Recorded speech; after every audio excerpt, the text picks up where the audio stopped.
자기 마음대로 되는 것이 즐거움이요.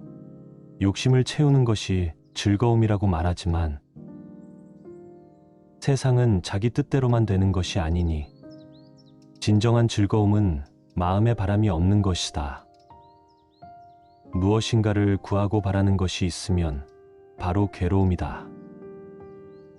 마음속에 바라고 원하는 것을 다 놓아버리면 세상의 즐거운 마음 가운데 제일이다.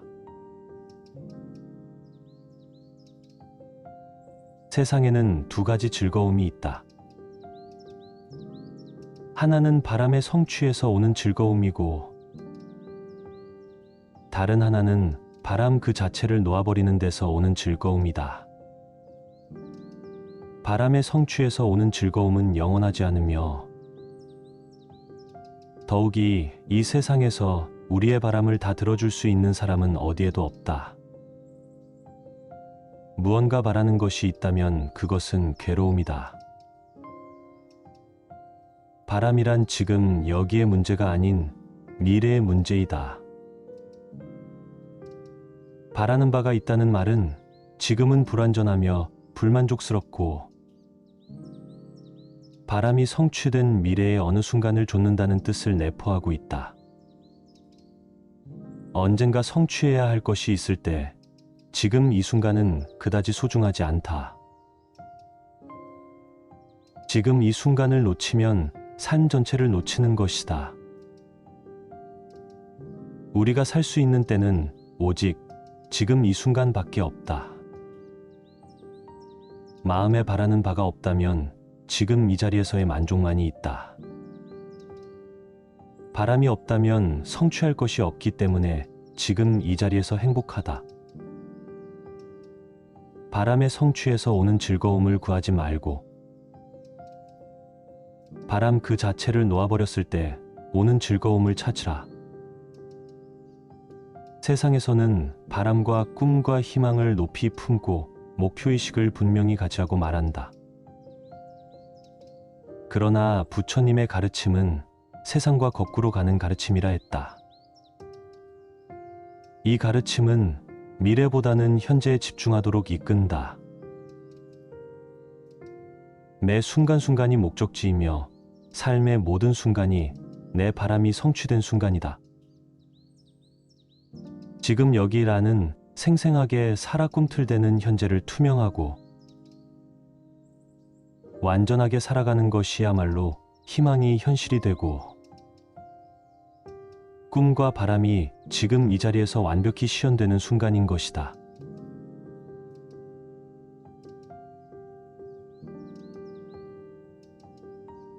온갖 생각을 끈되 무기력에 빠지지 말고 욕심 속에 살되 욕심을 초월하며 티끌 같은 세상에 살되 티끌 세상을 뛰어넘어야 한다. 그리고 만물에 끝없는 자비를 주어라. 차별 있는 환경에서 차별 없는 고요함을 얻어라. 차별 없는 고요함에서 다시 차별 있는 지혜를 보여라.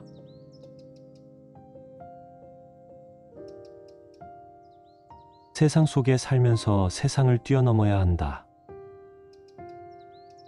일도 하지 말고 돈도 벌지 말고 오직 수행의 길만을 가라는 것이 아니다. 할 것 다 하면서도 세속을 뛰어넘을 수 있어야 한다. 돈을 벌되 돈에 집착하지 않고 생각을 하되 그 생각에 얽매이지 않으며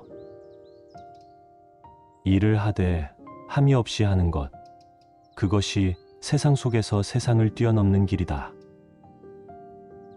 불교는 세속적인 삶을 거부하거나 소유를 부정하거나 집착을 증오하는 종교가 아니다. 다만 그 실체를 여실히 바라보도록 이끌 뿐 집착을 나쁜 것이라고 규정하면서 증오할 필요는 없다. 집착에 대한 혐오는 오히려 사람들에게 죄의식만을 심어줄 뿐이다. 집착도 소유도 욕심도 아주 자연스러운 현상이다. 재물이나 돈이나 아름다운 여인을 보고 아무런 감정도 아무런 욕심도 일어나지 않기를 바라는 것은 돌처럼 되라는 말과 다르지 않다. 모든 것에 초연하게 무감각해지라는 것이 아니라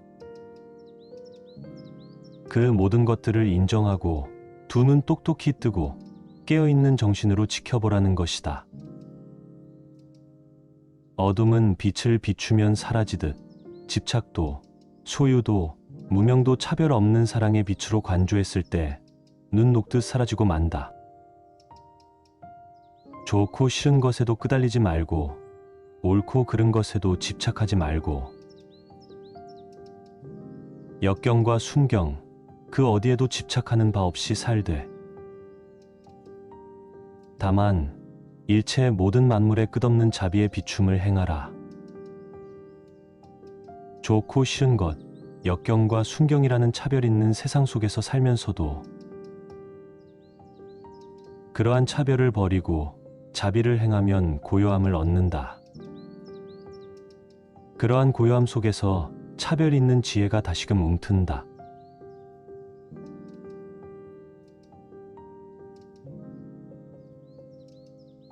정착하지 말고 여행하라. 자신의 소유가 아닌 것은 집착하지 말고 다 버려라.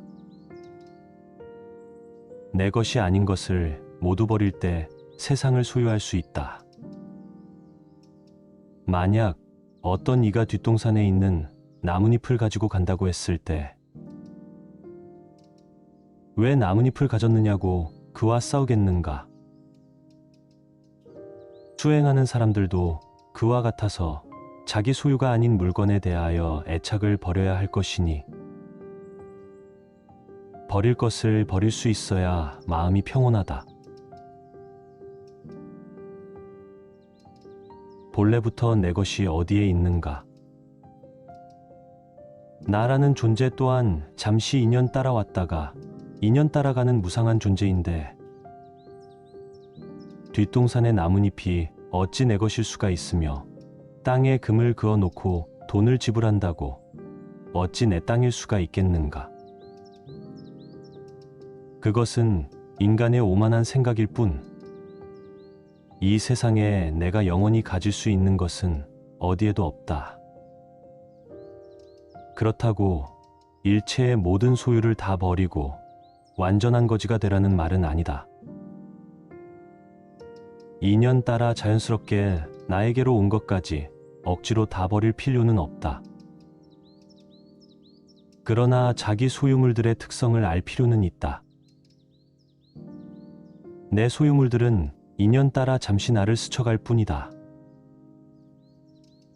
우리는 그것을 잠시 보관하면서 인연 따라 쓸 뿐이다. 잠시 스쳐가는 것들을 스쳐가지 못하게 나라는 틀 속에 가두게 되면 나를 중심으로 우주적인 에너지는 정체되고 만다. 세상 모든 것들은 끊임없이 변화하면서 이 끝없는 우주를 여행하는 임무를 부여받았다. 그들의 목적은 끊임없는 여행에 있지 어느 한 곳에 정착하는 데 있지 않다. 바로 그 사실을 깨달아야 한다. 사실은 내 것이 아니라 여행길 위에서 잠시 들른 간이역일 뿐이다. 그 어떤 것도 종착역으로서 나에게로 온 것은 없다. 내가 그렇게 믿고 싶을 뿐이지. 그러니 내 것을 다른 사람에게 보시했다 하더라도 사실은 보시가 아니라 그저 가야 할 곳에 갔을 뿐인 것이다. 그것이 그것의 다음역이었던 것이지 내가 무엇을 누구에게 준 것이 아니다. 내가 무엇을 누구에게 주고받았다는 그 생각이 바로 집착이다.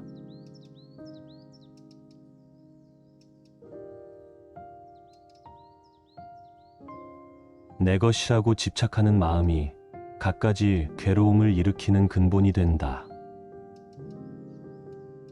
온갖 것에 대해 취하려는 생각을 하지 않으면 훗날 마음이 편안하여 마침내 근심이 없어진다. 자기 마음에 드는 것에 집착하지 않아야 할 것이니 이것은 탐심을 끊어버리기 위함이다. 자기 마음에 거슬리는 것에 성내지 않아야 할 것이니 이것은 진심을 없애기 위함이다.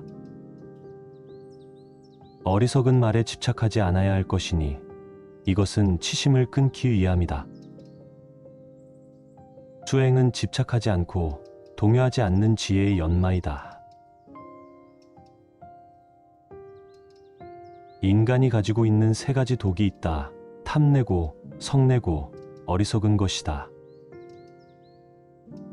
나라는 상에 집착하기 때문에 내 것이다 라는 소유욕이 일어나고,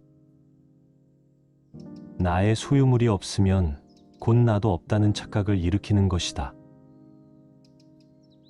이처럼 내가 마음에 드는 것을 내 것으로 만들려는 집착과 소유욕을 버리는 것이 탐심의 뿌리를 뽑는 첫 번째 수행이다. 두 번째로 내가 옳다는 생각에 집착함으로 내 생각과 어긋나는 생각을 가진 사람에게는 화를 내게 된다. 내가 옳다는 것은 너는 틀리다는 것인데 이것이야말로 모든 다툼과 성냄의 씨앗이다.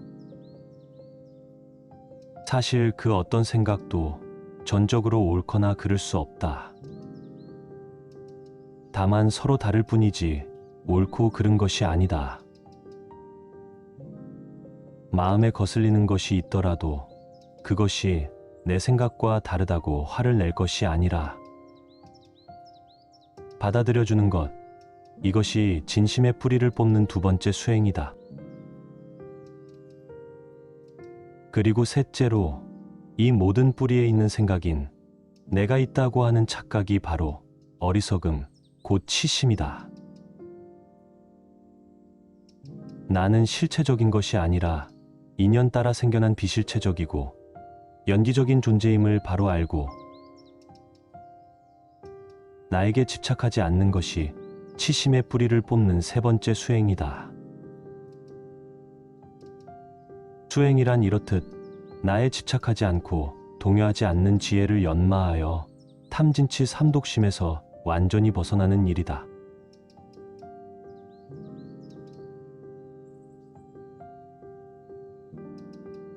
어리석은 범부나 지혜로운 사람이나 사물을 대하게 되면 좋다거나 나쁘다는 생각을 일으킨다. 그렇다면 이 두 사람의 차이는 무엇이겠는가? 범부들은 자기의 감정에 포로가 되어 집착하지만 지혜로운 사람은 감정을 갖더라도 그것에 포로가 되지는 않는다.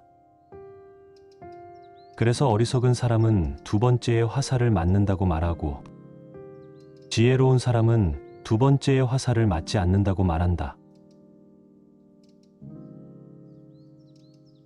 이를테면 누군가가 나를 미워해 욕을 하고 시비를 걸어올 때 그것은 첫 번째 화살을 맞는 것이다. 그러나 그 말 한마디에 휘둘리고 괴로워할 이유가 무엇인가? 어리석은 사람은 욕을 들음으로써 괴롭고 연이어 그 괴로운 감정에 포로가 되어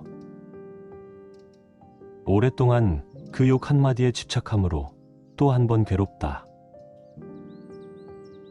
그러면서 온갖 화를 일으키고 복수를 생각하거나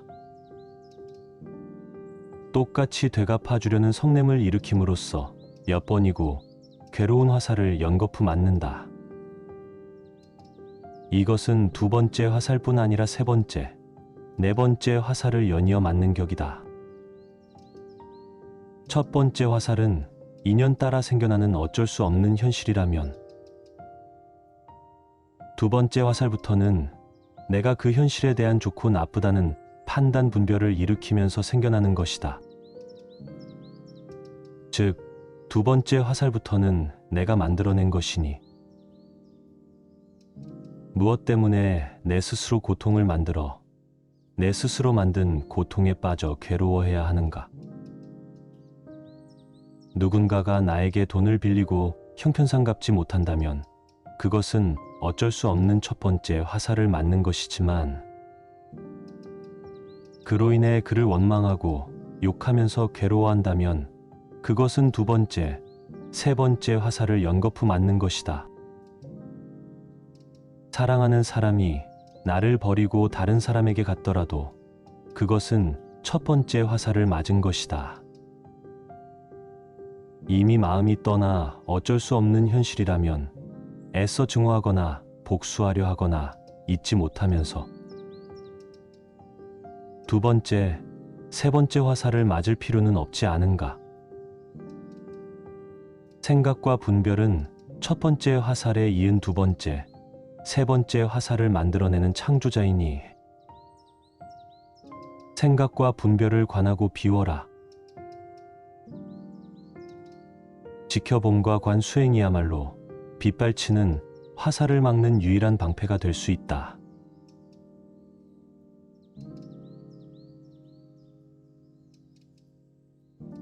옛것을 너무 좋아하지도 말고 새 것에 너무 매혹당하지 말라. 사라져가는 자에 대해 너무 슬퍼할 필요도 없고 새롭게 다가와 유혹하는 자에게 사로잡혀서도 안 된다. 이것이 바로 탐욕이며 거센 경륜이며 불안, 초조, 근심, 걱정이며 건너기 어려운 저 욕망의 늪인 것이다. 오는 사람 막지 않고 가는 사람 붙잡지 않는다. 다만 인연 따라 물 흐르듯 그렇게 내버려 두고 집착 없는 마음으로 모든 일을 행한다.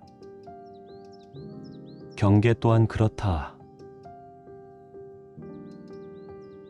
오는 역경계라도 막을 것 없고 가는 순경계라도 붙잡아 두려고 애쓸 것 없다. 익숙한 것이 떠나간다고 서글퍼하지도 말고 새로운 것이 다가온다고 너무 매혹당할 것도 없다. 한 번 온 것은 때가 되면 갈 것이고 또 갈 것이 가고 나면 올 것은 오게 되어 있다. 인연이 닿으면 갈 뿐 가고 나면 또 다른 인연이 다가올 것이다. 인연이 아니라면 오지 않을 뿐 그 인연이 오지 않더라도 또 다른 인연이 올 것이다. 뭘 어떻게 하려고 하는 마음만 다 놓아버리고 살면 물 흐르듯 그냥 살면 오고 갈 것도 없고 좋고 싫을 것도 없고 맞고 틀릴 것도 없고 성공도 실패도 없고 바람도 성취도 없고 다 좋을 뿐 그냥 좋고 싫을 것도 없이 그냥 그러할 뿐 여여하게 그러할 뿐이다. 올 것들은 정확히 오게 되어 있고 갈 것들은 정확히 가게 되어 있다. 붙잡는다고 갈 것이 오는 것도 아니고 등 떠민다고 올 것이 가는 것도 아니다. 모든 것을 인연에 맡기고 받아들이라. 자연스러운 삶의 흐름에 몸을 맡기라. 법계의 강에 온 존재를 내맡기고 흐름을 따라 다만 흐르라. 이 길로 가려고 애쓸 것도 없고 저 길로 가지 않으려고 애쓸 것도 없다. 이미 지나온 길을 거슬러 되돌아가려고 후회하지도 말고 아직 오지 않은 길을 빨리 도착하려고 애쓸 것도 없이 다만 온몸에 힘을 빼고 함께 따라 흘러라.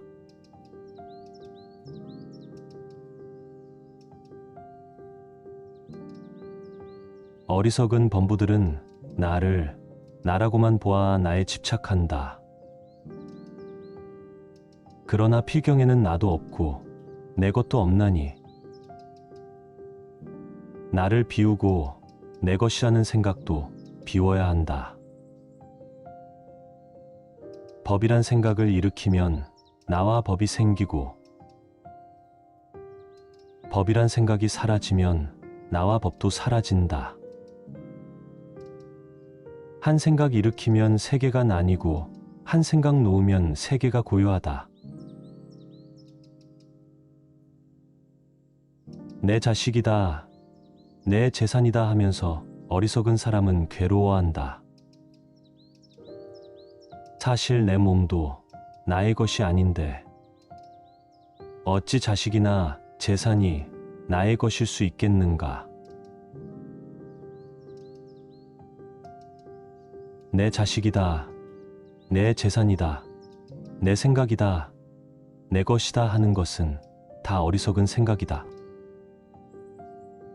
나도 내가 아닌데 내 몸도 이번 한 생 잠시 쓰고 나면 이 우주법계로 돌려주어야 하는데 하물며 내 소유를 어찌 내 것이라고 할 수 있겠는가? 잠시 빌렸을 뿐이다. 내 몸도 우주법계에서 잠시 빌어다 쓰는 것이고 내 소유도 잠시 법계에서 빌어다 쓸 뿐이다. 그러니 집착할 것이 없다. 내 몸도 이 우주에서 품어낸 온갖 음식을 잠시 빌려 유지하고 있을 뿐이고 내 생각도 이 세상의 수많은 생각들을 인연 따라 잠시 채용하여 내 식대로 조합해 쓰고 있을 뿐이며 내 자식도 우주적인 법계의 인연과 업의 법칙에 따라 잠깐 부모의 몸을 빌어 나왔을 뿐이다. 세상 모든 것들이 이처럼 다른 모든 존재들에 의지하여 다만 잠시 그 모습을 취하고 있을 뿐이다. 세상 모든 존재는 우주의 것이며 다른 모든 존재들의 것이다. 내가 곧 이 우주이며 또한 나는 이 우주의 모든 존재들과 긴밀하게 연결되어 있다. 그러니 어찌 내가 누구를 가지고 내가 무엇을 집착하고 누가 무엇을 소유할 수 있겠는가? 온 우주는 전체가 전체에 의해 존재하며 전체가 전체에 의해 소유되고 있는 것이다. 내 것이란 울타리를 걷어내면 모든 것이 그대로 있을 곳에 있고 제자리를 찾는다. 한 생각 일으켜 내 것을 만들면 세계가 나뉘어 시끄럽지만 한 생각 놓아 내 것을 걷어내면 세계도 나도 나뉘지 않아 고요하다.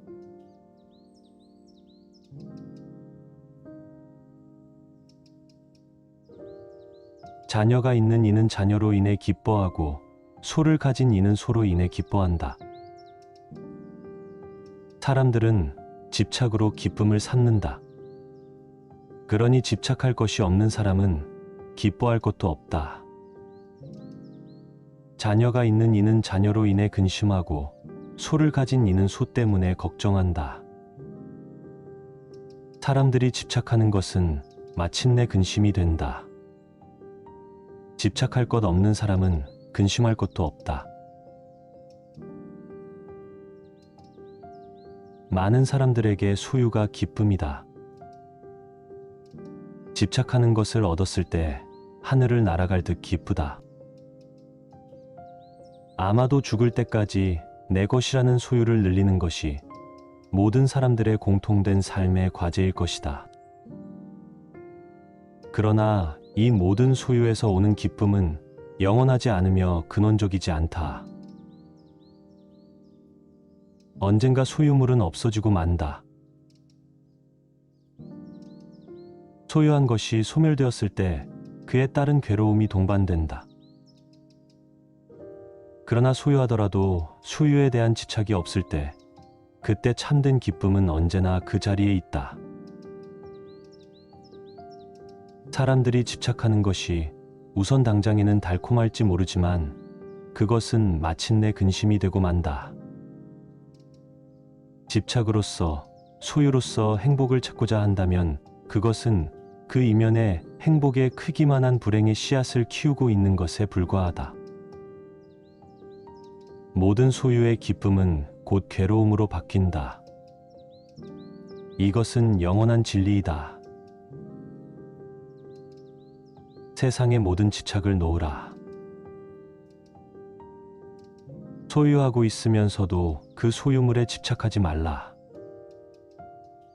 집착 없이 소유한다면 세상을 다 소유해도 상관없다. 언젠가 소멸되었을 때 마음에 아무런 파장이 없을 것이기에 집착이 없으면 근심도 없다.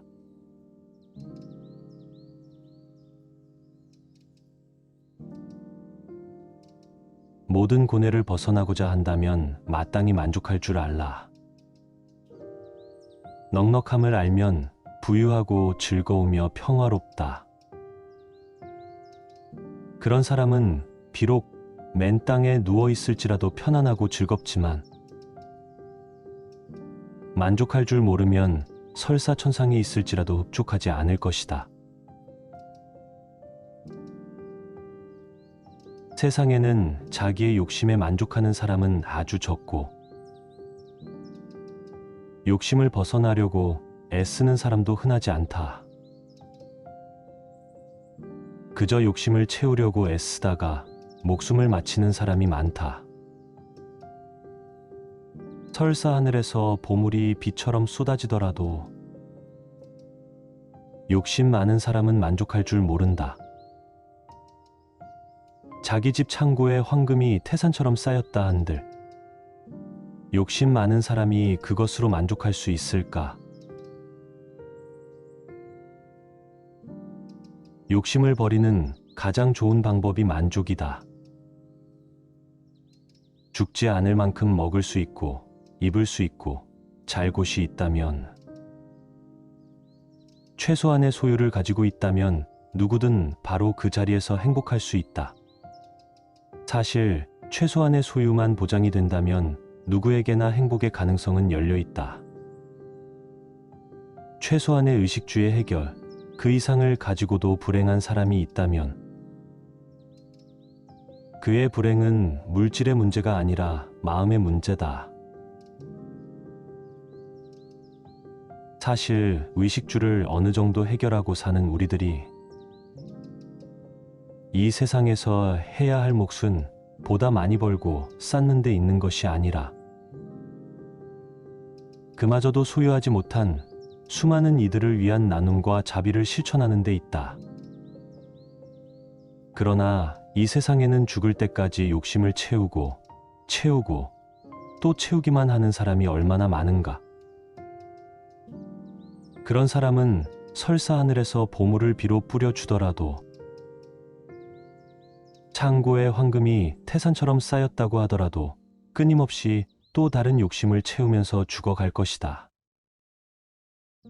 지금 이 자리에서 당장에 이런 욕심 충족의 삶을 끝장내고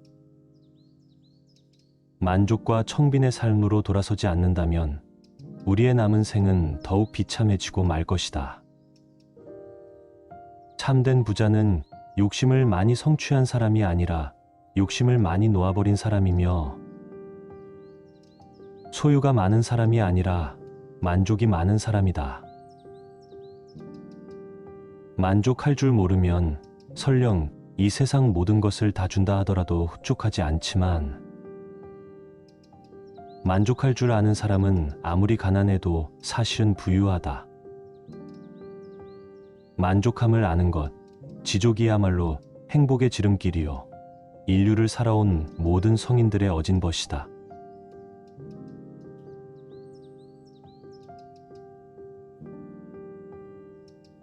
마음이 탐욕을 벗어나지 못하기 때문에 중생들이 무거운 짐을 지게 된다. 탐욕으로부터 벗어나지 못하는 한 무거운 짐을 벗을 수는 없다. 짐을 지는 것은 세상 사람들의 병이요, 짐을 벗어버리는 것은 최상의 즐거움이니, 무거운 짐을 버릴지언정 새 짐을 만들지 말라. 우리가 짊어지고 있는 가장 무거운 짐이 탐욕의 짐이다. 탐욕의 짐은 짊어지는 만큼 병이 되고 벗어버리는 만큼 즐거움이 된다. 길을 걷는 나그네에게 짐이 많다면 그 길은 멀고도 험난하다. 인생의 길을 걷고 있는 우리들도 짐이 없어야 호젓하고 가벼운 여행을 즐길 수 있다. 지혜로운 이는 삶의 길 위에서 항상 무거운 짐을 버리며 살지만, 어리석은 이는 항상 새 짐을 만들고 쌓고 또 쌓기에 여념이 없다. 태어나서 죽을 때까지 짐을 늘리려고 애쓰며 사는 것이 사람들의 모습이다. 가진 짐이 많으면 부유하고 행복하며 자랑스럽지만, 가진 짐이 없을수록 부족하고 가난하며 부끄럽다고 여긴다. 그러나 참된 공덕은 짐이 없어 가벼운 삶에 있다.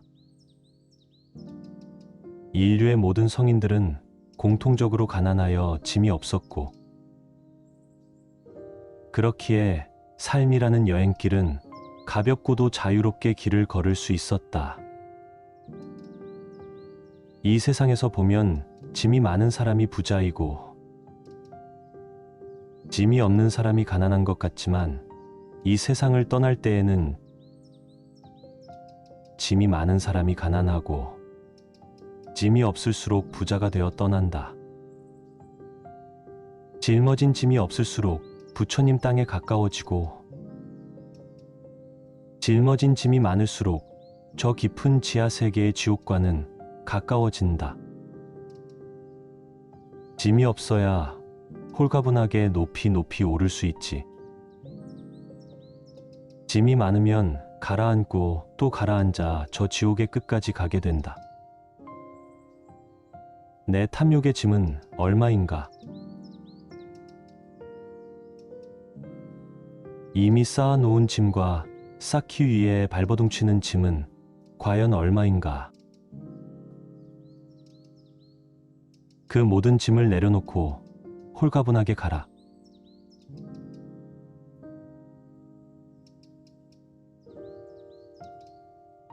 좋은 것을 놓아버려라.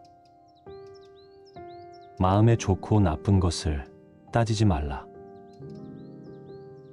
좋은 것에서부터 슬픔이 생기고 근심이 생기고 속박이 생겨난다. 세상을 볼 때 우리는 거의 자동적으로 좋거나 싫다고 분별하곤 한다. 모든 사물이 좋거나 싫고 모든 문제가 옳거나 그르다. 세상을 대할 때 우리는 왜 습관적으로 좋거나 싫은 어느 한쪽을 택해야 하는 것일까? 왜 좋거나 싫다는 판단을 버리고 그저 그 현실을, 그 상황을, 그 사람을, 그 문제를 다만 묵묵히 지켜볼 수는 없는 것일까? 좋고 싫은 양극단은 둘 다 괴롭다. 좋다고 판단하면 집착이 생겨 괴롭고, 싫다고 판단하면 증오가 생겨 또한 괴롭다.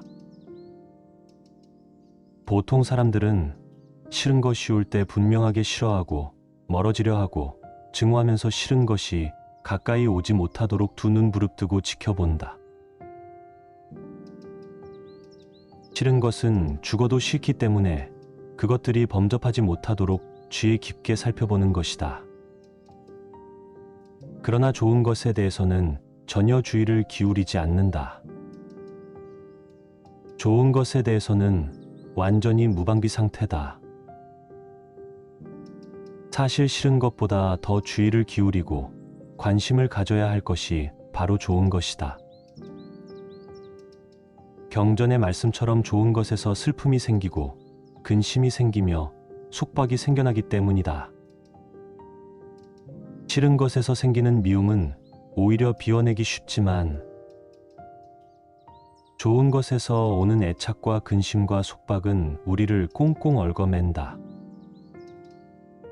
내가 좋아하는 것에 대한 애착과 집착이야말로 우리가 비워내고 또 비워내려 애를 써도 도무지 비워지지 않는 마지막 결박이다. 좋은 것이 내게 다가오는 그때를 주의 깊게 지켜보라. 사랑도, 소유도, 물질도, 좋은 집도, 좋은 차도, 모든 좋은 것들이 내게 밀물처럼 밀려오는 바로 그 순간이 내 인생 최고의 위기이다. 주의 깊게 지켜봄으로써 그로 인한 슬픔과 근심과 속박을 떨쳐버리라.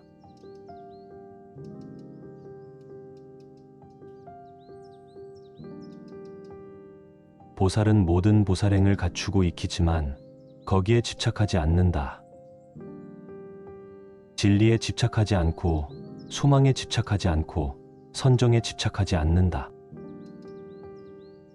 적정에 집착하지 않고 깊은 진리의 세계에 들어가는 일에 집착하지 않고 중생을 교화하여 그 덕을 성취시키는 일에 집착하지 않는다. 참으로 수행을 잘하는 사람은 스스로 수행을 잘하는 것을 모른다.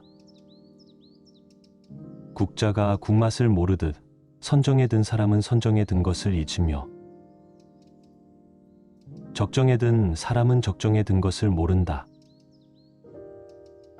스스로 수행을 잘하고 있다는 상이 생기고 깊은 선정에 들었다는 생각이 있으며 스스로 깨달았다는 상이 생기면 거기에 집착이 생기고 집착이 생기면 모든 것은 다시 원점으로 돌아간다. 참된 수행자는 하대함이 없이 행하는 이다. 마땅히 머무는 바 없이 마음을 내는 것이야말로 이 공부의 핵심이다. 참된 진리는 그 진리 자체에도 집착하지 않고 참된 선정은 그 선정에 집착하지 않는다. 금강경은 불법 그 자체에도 집착하지 않았을 때 참된 불법이 드러남을 설하고 있다. 불법을 공부하면서도 불법 공부에 집착하지 않고 몇 시간이고 며칠이고 참선에 들어 선정을 얻더라도 거기에 집착하지 않으며 수많은 중생을 교화하여 포교했더라도 스스로 포교를 잘했다는 상이 생기지 않았을 때 그것은 참이다. 좋은 일을 하지만 그 모든 것을 하고 나서는 반드시 잊어버려라. 놓아버려라. 놓아버리는 순간 그것은 보석처럼 빛나지만 드러내는 순간 그 빛은 사라지고 만다. 불교는 불교 그 자체에도 집착하지 않았을 때 참된 불교가 드러나는 것이다. 불교는 불교가 아니다. 그러므로 불교다.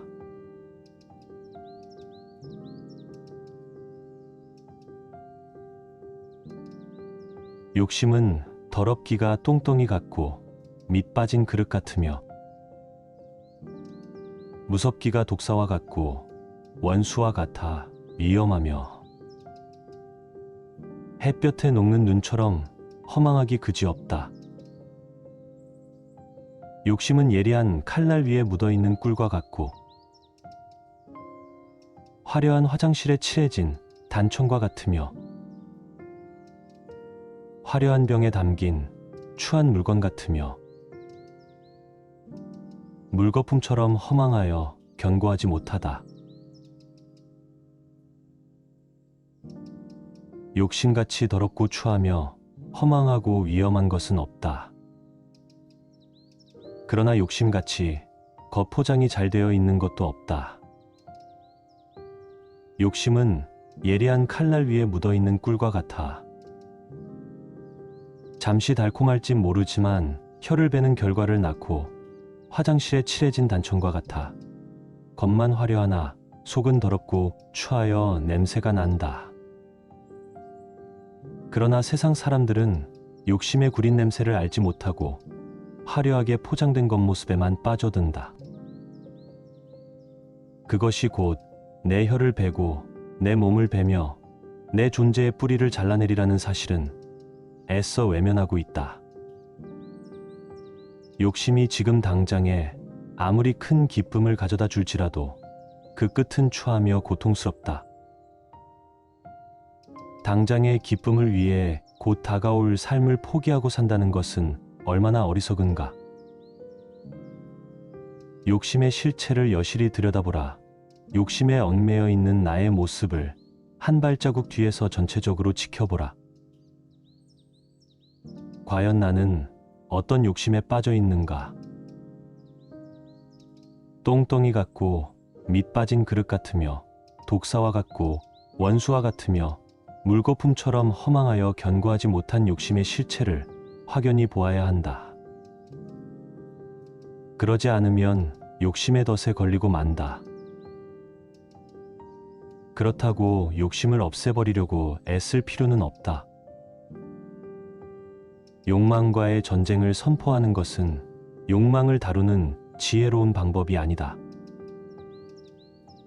욕망은 싸워서 이겨야 할 대상이 아니라 그 전 과정을 깨어있는 관찰로서 온전히 이해해야 할 어떤 것이다. 욕망을 전체적으로 이해했을 때 그 이면에 잠재되어 있는 혀를 베는 칼날의 의미를 바로 볼 수 있다.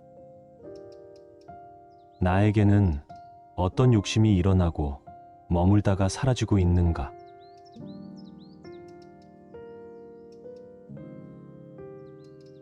자기 마음대로 되는 것이 즐거움이요. 욕심을 채우는 것이 즐거움이라고 말하지만 세상은 자기 뜻대로만 되는 것이 아니니 진정한 즐거움은 마음에 바람이 없는 것이다. 무엇인가를 구하고 바라는 것이 있으면 바로 괴로움이다. 마음속에 바라고 원하는 것을 다 놓아버리면 세상의 즐거운 마음 가운데 제일이다. 세상에는 두 가지 즐거움이 있다. 하나는 바람의 성취에서 오는 즐거움이고 다른 하나는 바람 그 자체를 놓아버리는 데서 오는 즐거움이다. 바람의 성취에서 오는 즐거움은 영원하지 않으며 더욱이 이 세상에서 우리의 바람을 다 들어줄 수 있는 사람은 어디에도 없다. 무언가 바라는 것이 있다면 그것은 괴로움이다. 바람이란 지금 여기의 문제가 아닌 미래의 문제이다. 바라는 바가 있다는 말은 지금은 불완전하며 불만족스럽고 바람이 성취된 미래의 어느 순간을 좇는다는 뜻을 내포하고 있다. 언젠가 성취해야 할 것이 있을 때 지금 이 순간은 그다지 소중하지 않다. 지금 이 순간을 놓치면 삶 전체를 놓치는 것이다. 우리가 살 수 있는 때는 오직 지금 이 순간밖에 없다. 마음에 바라는 바가 없다면 지금 이 자리에서의 만족만이 있다. 바람이 없다면 성취할 것이 없기 때문에 지금 이 자리에서 행복하다. 바람의 성취에서 오는 즐거움을 구하지 말고 바람 그 자체를 놓아버렸을 때 오는 즐거움을 찾으라. 세상에서는 바람과 꿈과 희망을 높이 품고 목표의식을 분명히 가지라고 말한다. 그러나 부처님의 가르침은 세상과 거꾸로 가는 가르침이라 했다. 이 가르침은 미래보다는 현재에 집중하도록 이끈다. 매 순간순간이 목적지이며 삶의 모든 순간이 내 바람이 성취된 순간이다. 지금 여기라는 생생하게 살아 꿈틀대는 현재를 투명하고 완전하게 살아가는 것이야말로 희망이 현실이 되고 꿈과 바람이 지금 이 자리에서 완벽히 실현되는 순간인 것이다.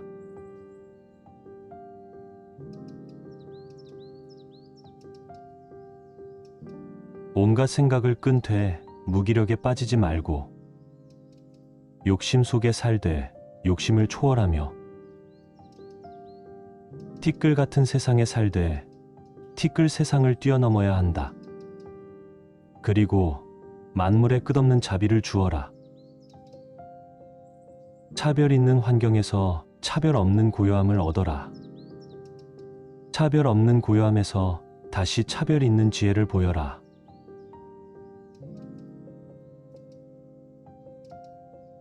세상 속에 살면서 세상을 뛰어넘어야 한다. 일도 하지 말고 돈도 벌지 말고 오직 수행의 길만을 가라는 것이 아니다. 할 것 다 하면서도 세속을 뛰어넘을 수 있어야 한다. 돈을 벌되 돈에 집착하지 않고 생각을 하되 그 생각에 얽매이지 않으며 일을 하되 함이 없이 하는 것, 그것이 세상 속에서 세상을 뛰어넘는 길이다. 불교는 세속적인 삶을 거부하거나 소유를 부정하거나 집착을 증오하는 종교가 아니다. 다만 그 실체를 여실히 바라보도록 이끌 뿐 집착을 나쁜 것이라고 규정하면서 증오할 필요는 없다. 집착에 대한 혐오는 오히려 사람들에게 죄의식만을 심어줄 뿐이다.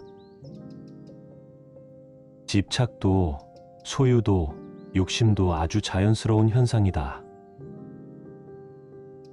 재물이나 돈이나 아름다운 여인을 보고 아무런 감정도 아무런 욕심도 일어나지 않기를 바라는 것은 돌처럼 되라는 말과 다르지 않다. 모든 것에 초연하게 무감각해지라는 것이 아니라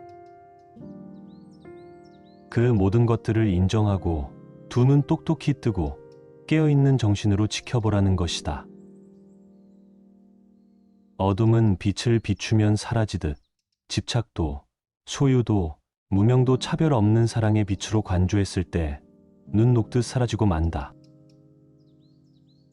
좋고 싫은 것에도 끄달리지 말고 옳고 그른 것에도 집착하지 말고 역경과 순경 그 어디에도 집착하는 바 없이 살되 다만 일체의 모든 만물에 끝없는 자비의 비춤을 행하라. 좋고 싫은 것, 역경과 순경이라는 차별 있는 세상 속에서 살면서도 그러한 차별을 버리고 자비를 행하면 고요함을 얻는다. 그러한 고요함 속에서 차별 있는 지혜가 다시금 움튼다.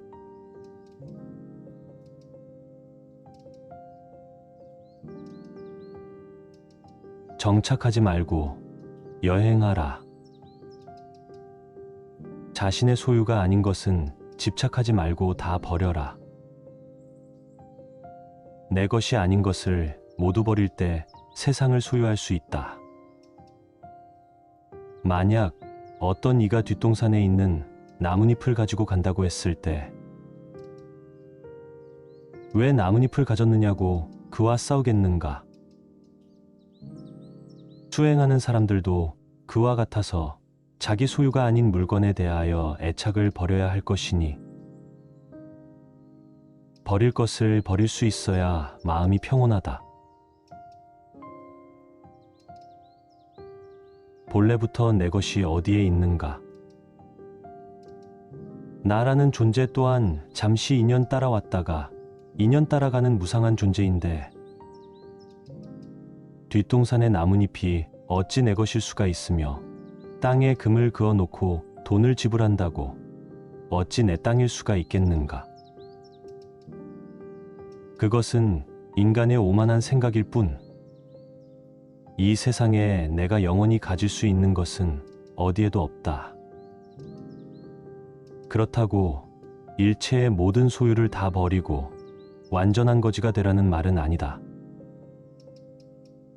인연 따라 자연스럽게 나에게로 온 것까지 억지로 다 버릴 필요는 없다. 그러나 자기 소유물들의 특성을 알 필요는 있다. 내 소유물들은 인연 따라 잠시 나를 스쳐갈 뿐이다. 우리는 그것을 잠시 보관하면서 인연 따라 쓸 뿐이다. 잠시 스쳐가는 것들을 스쳐가지 못하게 나라는 틀 속에 가두게 되면 나를 중심으로 우주적인 에너지는 정체되고 만다. 세상 모든 것들은 끊임없이 변화하면서 이 끝없는 우주를 여행하는 임무를 부여받았다. 그들의 목적은 끊임없는 여행에 있지 어느 한 곳에 정착하는 데 있지 않다. 바로 그 사실을 깨달아야 한다. 사실은 내 것이 아니라 여행길 위에서 잠시 들른 간이역일 뿐이다. 그 어떤 것도 종착역으로서 나에게로 온 것은 없다.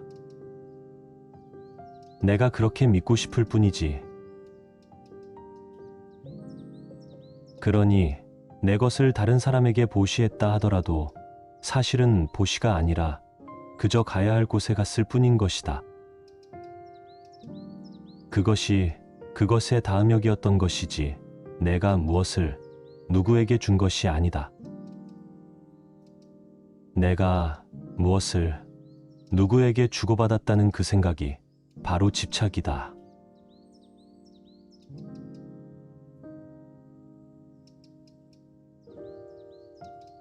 내 것이라고 집착하는 마음이 갖가지 괴로움을 일으키는 근본이 된다. 온갖 것에 대해 취하려는 생각을 하지 않으면 훗날 마음이 편안하여 마침내 근심이 없어진다. 자기 마음에 드는 것에 집착하지 않아야 할 것이니 이것은 탐심을 끊어버리기 위함이다. 자기 마음에 거슬리는 것에 성내지 않아야 할 것이니 이것은 진심을 없애기 위함이다. 어리석은 말에 집착하지 않아야 할 것이니 이것은 치심을 끊기 위함이다. 수행은 집착하지 않고 동요하지 않는 지혜의 연마이다. 인간이 가지고 있는 세 가지 독이 있다. 탐내고, 성내고, 어리석은 것이다. 나라는 상에 집착하기 때문에 내 것이다 라는 소유욕이 일어나고, 나의 소유물이 없으면 곧 나도 없다는 착각을 일으키는 것이다. 이처럼 내가 마음에 드는 것을 내 것으로 만들려는 집착과 소유욕을 버리는 것이 탐심의 뿌리를 뽑는 첫 번째 수행이다.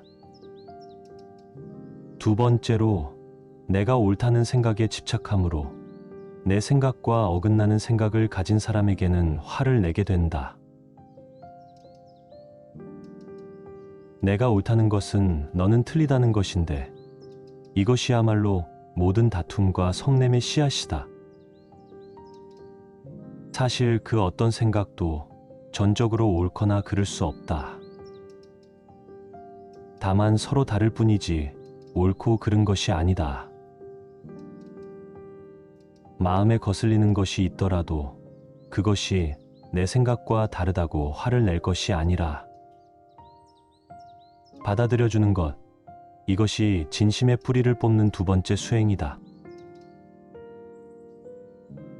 그리고 셋째로 이 모든 뿌리에 있는 생각인 내가 있다고 하는 착각이 바로 어리석음, 곧 치심이다.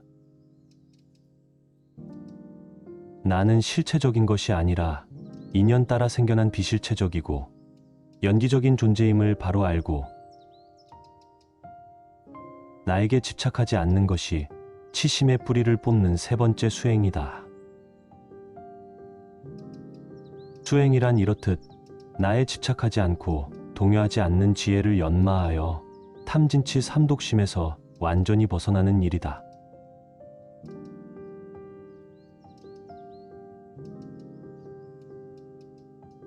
어리석은 범부나 지혜로운 사람이나 사물을 대하게 되면 좋다거나 나쁘다는 생각을 일으킨다. 그렇다면 이 두 사람의 차이는 무엇이겠는가? 범부들은 자기의 감정에 포로가 되어 집착하지만 지혜로운 사람은 감정을 갖더라도 그것에 포로가 되지는 않는다. 그래서 어리석은 사람은 두 번째의 화살을 맞는다고 말하고 지혜로운 사람은 두 번째의 화살을 맞지 않는다고 말한다. 이를테면 누군가가 나를 미워해 욕을 하고 시비를 걸어올 때 그것은 첫 번째 화살을 맞는 것이다. 그러나 그 말 한마디에 휘둘리고 괴로워할 이유가 무엇인가? 어리석은 사람은 욕을 들음으로써 괴롭고 연이어 그 괴로운 감정에 포로가 되어 오랫동안 그 욕 한마디에 집착함으로 또 한 번 괴롭다. 그러면서 온갖 화를 일으키고 복수를 생각하거나 똑같이 되갚아주려는 성냄을 일으킴으로써 몇 번이고 괴로운 화살을 연거푸 맞는다. 이것은 두 번째 화살뿐 아니라 세 번째, 네 번째 화살을 연이어 맞는 격이다. 첫 번째 화살은 인연 따라 생겨나는 어쩔 수 없는 현실이라면, 두 번째 화살부터는 내가 그 현실에 대한 좋고 나쁘다는 판단 분별을 일으키면서 생겨나는 것이다. 즉, 두 번째 화살부터는 내가 만들어낸 것이니, 무엇 때문에 내 스스로 고통을 만들어 내 스스로 만든 고통에 빠져 괴로워해야 하는가? 누군가가 나에게 돈을 빌리고 형편상 갚지 못한다면 그것은 어쩔 수 없는 첫 번째 화살을 맞는 것이지만, 그로 인해 그를 원망하고 욕하면서 괴로워한다면 그것은 두 번째, 세 번째 화살을 연거푸 맞는 것이다. 사랑하는 사람이 나를 버리고 다른 사람에게 갔더라도 그것은 첫 번째 화살을 맞은 것이다. 이미 마음이 떠나 어쩔 수 없는 현실이라면 애써 증오하거나 복수하려 하거나 잊지 못하면서 두 번째, 세 번째 화살을 맞을 필요는 없지 않은가? 생각과 분별은 첫 번째 화살에 이은 두 번째, 세 번째 화살을 만들어내는 창조자이니, 생각과 분별을 관하고 비워라. 지켜봄과 관수행이야말로 빗발치는 화살을 막는 유일한 방패가 될 수 있다.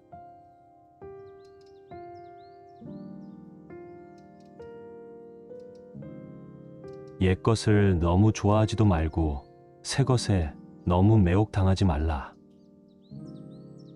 사라져가는 자에 대해 너무 슬퍼할 필요도 없고, 새롭게 다가와 유혹하는 자에게 사로잡혀서도 안 된다. 이것이 바로 탐욕이며 거센 경륜이며 불안, 초조, 근심, 걱정이며 건너기 어려운 저 욕망의 늪인 것이다. 오는 사람 막지 않고 가는 사람 붙잡지 않는다. 다만 인연 따라 물 흐르듯 그렇게 내버려 두고 집착 없는 마음으로 모든 일을 행한다. 경계 또한 그렇다. 오는 역경계라도 막을 것 없고 가는 순경계라도 붙잡아 두려고 애쓸 것 없다. 익숙한 것이 떠나간다고 서글퍼하지도 말고 새로운 것이 다가온다고 너무 매혹당할 것도 없다. 한 번 온 것은 때가 되면 갈 것이고 또 갈 것이 가고 나면 올 것은 오게 되어 있다. 인연이 닿으면 갈 뿐, 가고 나면 또 다른 인연이 다가올 것이다. 인연이 아니라면 오지 않을 뿐, 그 인연이 오지 않더라도 또 다른 인연이 올 것이다. 뭘 어떻게 하려고 하는 마음만 다 놓아버리고 살면, 물 흐르듯 그냥 살면 오고 갈 것도 없고, 좋고 싫을 것도 없고, 맞고 틀릴 것도 없고, 성공도 실패도 없고, 바람도 성취도 없고, 다 좋을 뿐. 그냥 좋고 싫을 것도 없이 그냥 그러할 뿐. 여여하게 그러할 뿐이다. 올 것들은 정확히 오게 되어 있고 갈 것들은 정확히 가게 되어 있다. 붙잡는다고 갈 것이 오는 것도 아니고 등 떠민다고 올 것이 가는 것도 아니다. 모든 것을 인연에 맡기고 받아들이라. 자연스러운 삶의 흐름에 몸을 맡기라. 법계의 강에 온 존재를 내맡기고 흐름을 따라 다만 흐르라. 이 길로 가려고 애쓸 것도 없고 저 길로 가지 않으려고 애쓸 것도 없다. 이미 지나온 길을 거슬러 되돌아가려고 후회하지도 말고 아직 오지 않은 길을 빨리 도착하려고 애쓸 것도 없이 다만 온몸에 힘을 빼고 함께 따라 흘러라.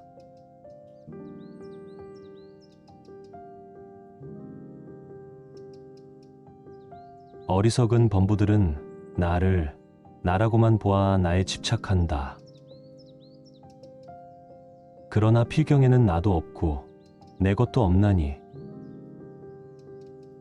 나를 비우고 내 것이라는 생각도 비워야 한다.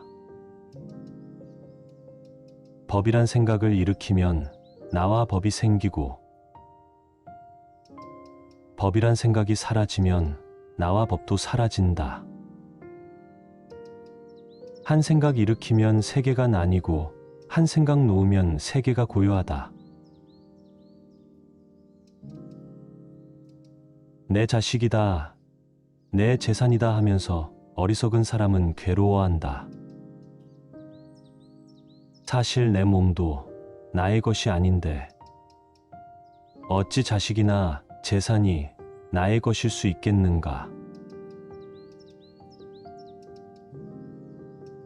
내 자식이다, 내 재산이다, 내 생각이다, 내 것이다 하는 것은 다 어리석은 생각이다. 나도 내가 아닌데 내 몸도 이번 한 생 잠시 쓰고 나면 이 우주법계로 돌려주어야 하는데 하물며 내 소유를 어찌 내 것이라고 할 수 있겠는가? 잠시 빌렸을 뿐이다. 내 몸도 우주법계에서 잠시 빌어다 쓰는 것이고 내 소유도 잠시 법계에서 빌어다 쓸 뿐이다. 그러니 집착할 것이 없다. 내 몸도 이 우주에서 품어낸 온갖 음식을 잠시 빌려 유지하고 있을 뿐이고 내 생각도 이 세상의 수많은 생각들을 인연 따라 잠시 채용하여 내 식대로 조합해 쓰고 있을 뿐이며 내 자식도 우주적인 법계의 인연과 업의 법칙에 따라 잠깐 부모의 몸을 빌어 나왔을 뿐이다. 세상 모든 것들이 이처럼 다른 모든 존재들에 의지하여 다만 잠시 그 모습을 취하고 있을 뿐이다.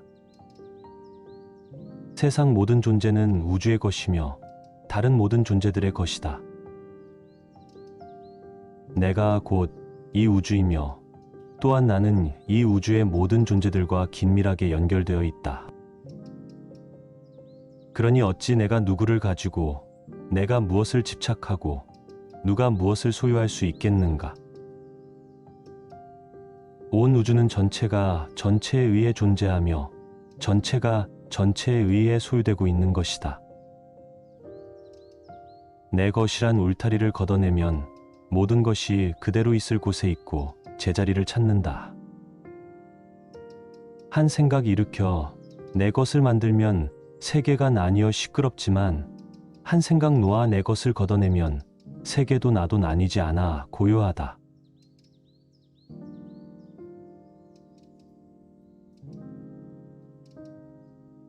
자녀가 있는 이는 자녀로 인해 기뻐하고 소를 가진 이는 소로 인해 기뻐한다. 사람들은 집착으로 기쁨을 찾는다. 그러니 집착할 것이 없는 사람은 기뻐할 것도 없다. 자녀가 있는 이는 자녀로 인해 근심하고 소를 가진 이는 소 때문에 걱정한다. 사람들이 집착하는 것은 마침내 근심이 된다. 집착할 것 없는 사람은 근심할 것도 없다. 많은 사람들에게 소유가 기쁨이다. 집착하는 것을 얻었을 때 하늘을 날아갈 듯 기쁘다. 아마도 죽을 때까지 내 것이라는 소유를 늘리는 것이 모든 사람들의 공통된 삶의 과제일 것이다. 그러나 이 모든 소유에서 오는 기쁨은 영원하지 않으며 근원적이지 않다. 언젠가 소유물은 없어지고 만다.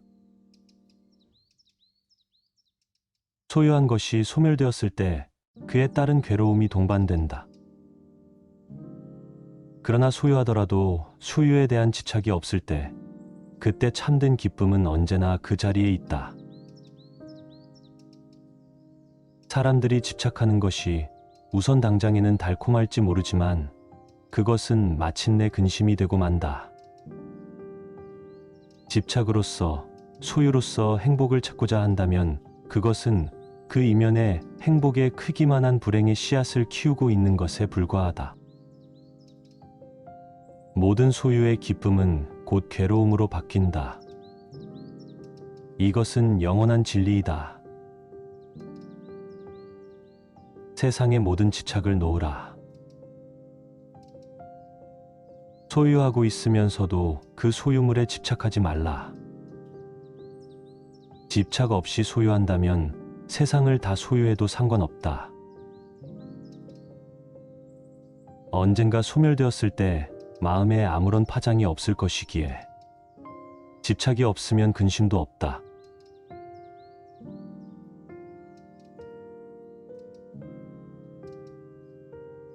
모든 고뇌를 벗어나고자 한다면 마땅히 만족할 줄 알라.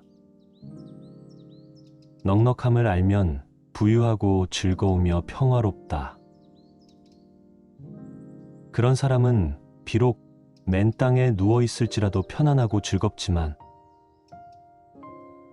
만족할 줄 모르면 설사천상에 있을지라도 흡족하지 않을 것이다.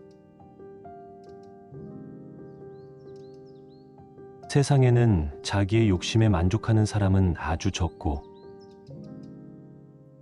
욕심을 벗어나려고 애쓰는 사람도 흔하지 않다. 그저 욕심을 채우려고 애쓰다가 목숨을 마치는 사람이 많다. 설사 하늘에서 보물이 비처럼 쏟아지더라도 욕심 많은 사람은 만족할 줄 모른다. 자기 집 창고에 황금이 태산처럼 쌓였다 한들 욕심 많은 사람이 그것으로 만족할 수 있을까? 욕심을 버리는 가장 좋은 방법이 만족이다. 죽지 않을 만큼 먹을 수 있고 입을 수 있고 잘 곳이 있다면, 최소한의 소유를 가지고 있다면 누구든 바로 그 자리에서 행복할 수 있다. 사실 최소한의 소유만 보장이 된다면 누구에게나 행복의 가능성은 열려 있다. 최소한의 의식주의 해결, 그 이상을 가지고도 불행한 사람이 있다면 그의 불행은 물질의 문제가 아니라 마음의 문제다. 사실 의식주를 어느 정도 해결하고 사는 우리들이 이 세상에서 해야 할 몫은 보다 많이 벌고 쌓는 데 있는 것이 아니라 그마저도 소유하지 못한 수많은 이들을 위한 나눔과 자비를 실천하는 데 있다. 그러나 이 세상에는 죽을 때까지 욕심을 채우고 또 채우기만 하는 사람이 얼마나 많은가. 그런 사람은 설사 하늘에서 보물을 비로 뿌려주더라도 창고에 황금이 태산처럼 쌓였다고 하더라도 끊임없이 또 다른 욕심을 채우면서 죽어갈 것이다. 지금 이 자리에서 당장에 이런 욕심충족의 삶을 끝장내고 만족과 청빈의 삶으로 돌아서지 않는다면 우리의 남은 생은 더욱 비참해지고 말 것이다. 참된 부자는 욕심을 많이 성취한 사람이 아니라 욕심을 많이 놓아버린 사람이며, 소유가 많은 사람이 아니라 만족이 많은 사람이다. 만족할 줄 모르면 설령 이 세상 모든 것을 다 준다 하더라도 흡족하지 않지만, 만족할 줄 아는 사람은 아무리 가난해도 사실은 부유하다. 만족함을 아는 것, 지족이야말로 행복의 지름길이요. 인류를 살아온 모든 성인들의 어진 벗이다.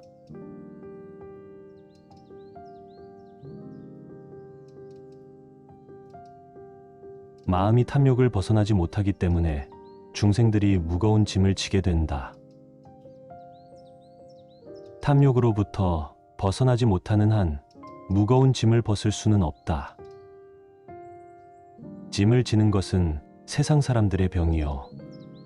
짐을 벗어버리는 것은 최상의 즐거움이니 무거운 짐을 버릴지언정 새 짐을 만들지 말라. 우리가 짊어지고 있는 가장 무거운 짐이 탐욕의 짐이다.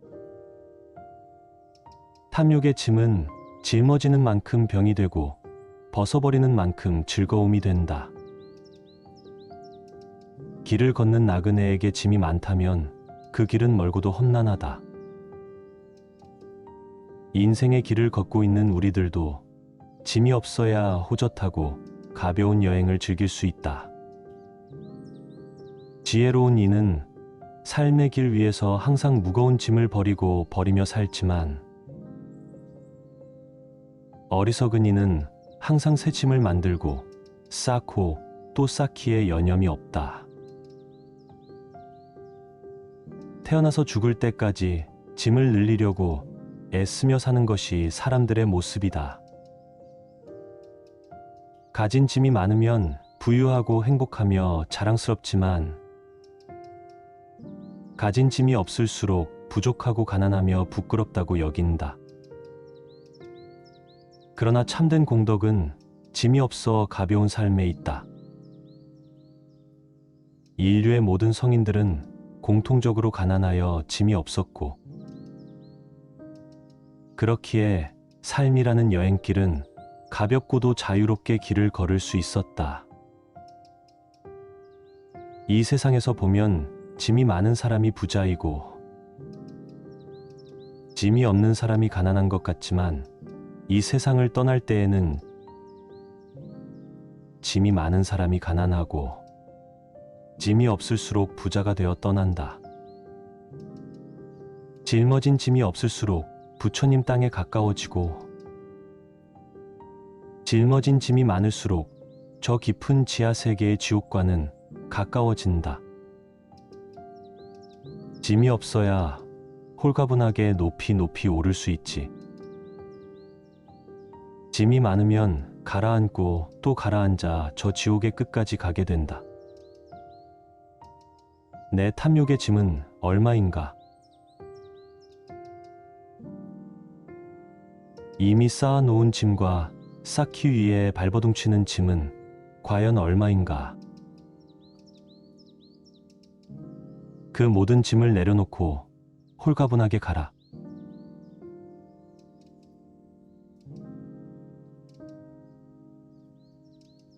좋은 것을 놓아버려라. 마음에 좋고 나쁜 것을 따지지 말라. 좋은 것에서부터 슬픔이 생기고 근심이 생기고 속박이 생겨난다.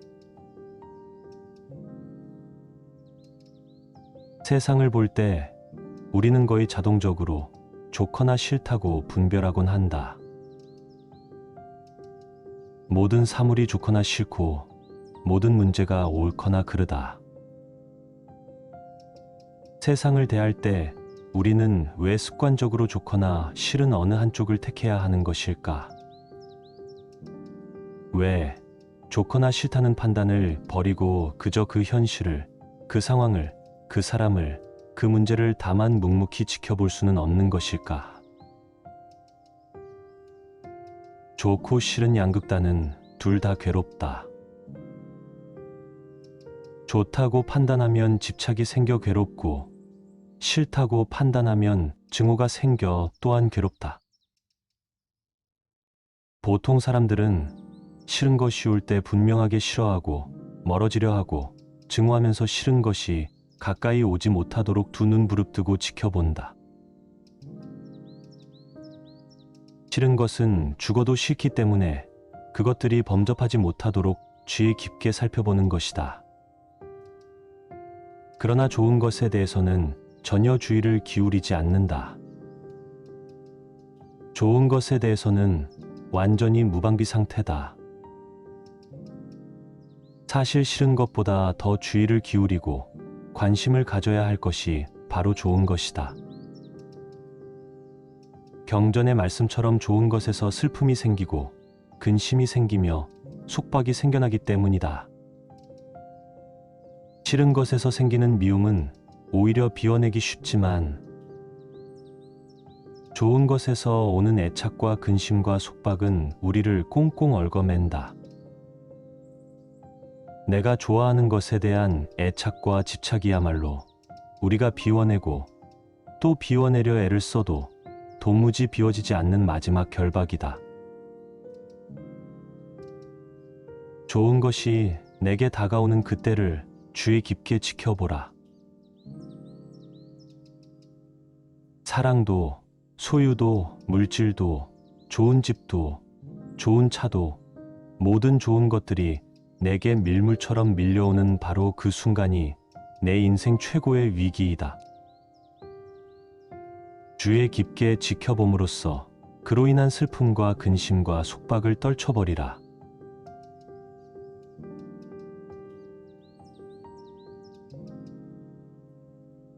보살은 모든 보살행을 갖추고 익히지만 거기에 집착하지 않는다. 진리에 집착하지 않고 소망에 집착하지 않고 선정에 집착하지 않는다. 적정에 집착하지 않고 깊은 진리의 세계에 들어가는 일에 집착하지 않고 중생을 교화하여 그 덕을 성취시키는 일에 집착하지 않는다. 참으로 수행을 잘하는 사람은 스스로 수행을 잘하는 것을 모른다. 국자가 국맛을 모르듯 선정에 든 사람은 선정에 든 것을 잊으며 적정에 든 사람은 적정에 든 것을 모른다. 스스로 수행을 잘하고 있다는 상이 생기고 깊은 선정에 들었다는 생각이 있으며 스스로 깨달았다는 상이 생기면 거기에 집착이 생기고 집착이 생기면 모든 것은 다시 원점으로 돌아간다. 참된 수행자는 하대함이 없이 행하는 이다. 마땅히 머무는 바 없이 마음을 내는 것이야말로 이 공부의 핵심이다. 참된 진리는 그 진리 자체에도 집착하지 않고 참된 선정은 그 선정에 집착하지 않는다. 금강경은 불법 그 자체에도 집착하지 않았을 때 참된 불법이 드러남을 설하고 있다. 불법을 공부하면서도 불법 공부에 집착하지 않고 몇 시간이고 며칠이고 참선에 들어 선정을 얻더라도 거기에 집착하지 않으며 수많은 중생을 교화하여 포교했더라도 스스로 포교를 잘했다는 상이 생기지 않았을 때 그것은 참이다. 좋은 일을 하지만 그 모든 것을 하고 나서는 반드시 잊어버려라. 놓아버려라. 놓아버리는 순간 그것은 보석처럼 빛나지만 드러내는 순간 그 빛은 사라지고 만다. 불교는 불교 그 자체에도 집착하지 않았을 때 참된 불교가 드러나는 것이다. 불교는 불교가 아니다. 그러므로 불교다.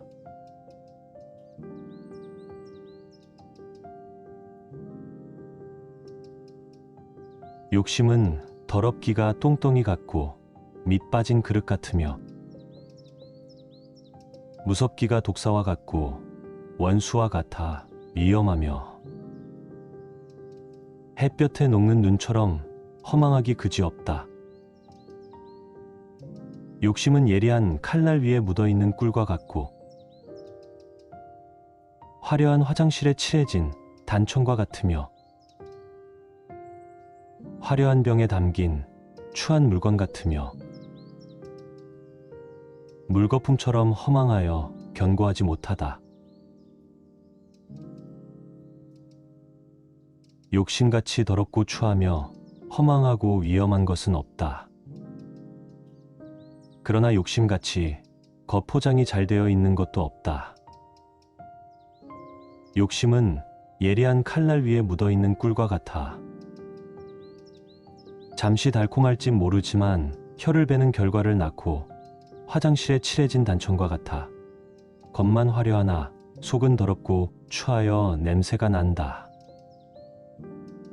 그러나 세상 사람들은 욕심의 구린 냄새를 알지 못하고 화려하게 포장된 겉모습에만 빠져든다.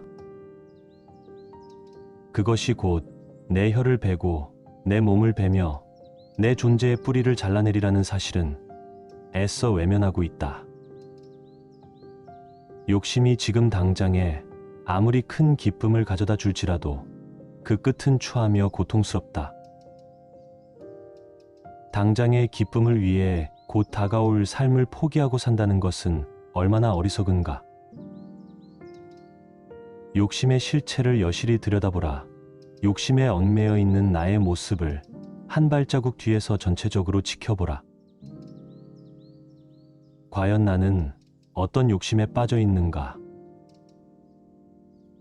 똥덩이 같고 밑 빠진 그릇 같으며 독사와 같고 원수와 같으며 물거품처럼 허망하여 견고하지 못한 욕심의 실체를 확연히 보아야 한다. 그러지 않으면 욕심의 덫에 걸리고 만다. 그렇다고 욕심을 없애버리려고 애쓸 필요는 없다. 욕망과의 전쟁을 선포하는 것은 욕망을 다루는 지혜로운 방법이 아니다. 욕망은 싸워서 이겨야 할 대상이 아니라 그 전 과정을 깨어있는 관찰로서 온전히 이해해야 할 어떤 것이다. 욕망을 전체적으로 이해했을 때 그 이면에 잠재되어 있는 혀를 베는 칼날의 의미를 바로 볼 수 있다. 나에게는 어떤 욕심이 일어나고 머물다가 사라지고 있는가?